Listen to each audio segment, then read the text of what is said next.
बिस्मिल्लाहिर्रहमानिर्रहीम। अस्सलाम वालेकुम व्यूअर्स, अच्छी खबर न्यूज़ के साथ मैं हूँ आयशा कंवल। सियालकोट से सलीम चांद की रिपोर्ट के मुताबिक पसरूर सगेबाब की अपनी 8 साल कामसुन बेटी से ज्यादती। वाकया थाना सदर पसरूर की हदूद तकी में पेश आया।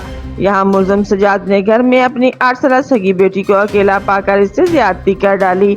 मुलजम गिरफ्तार। तफसीलात के मुताबिक थाना सदर पसरूर की हदूद तकीपुर के रहायशी सजाद वल्द रफीक की बीवी रमजानुल मुबारक के दरमियान कुछ दिनों के लिए अपने मैके चली गई और अपनी 8 साल बच्ची को घर पर अपने खामद सजाद के पास छोड़ गई। जबकि रात के वक्त सजाद अपनी 8 साल बच्ची से ज्यादती करता रहा। बच्ची चीखो पकार करती रही। सजाद बच्ची के मुंह पर कपड़ा बांधता रहा और बच्ची को डराता धमकाता रहा अगर किसी को इस बारे में बताना नहीं। कुछ दिनों के बाद आसिया परवीन अपने मैके से वापस घर आई तो अपनी बच्ची को परेशानी के आलम में देखा और बच्ची को पूछा, जिस पर बच्ची ने अपनी वालदा को सारी हकीकत बता दी। सजाद अपनी बीवी आसिया परवीन और बच्ची जमल को डराता धमकाता रहा। सजाद की बीवी आसिया ने मौका पाकर दोबारा अपने मैके गई। अपने माँ बाप और भाइयों से मिलकर अपनी मदयत में थाना सदर पसरूर में मुकदमा दर्ज करवा दिया।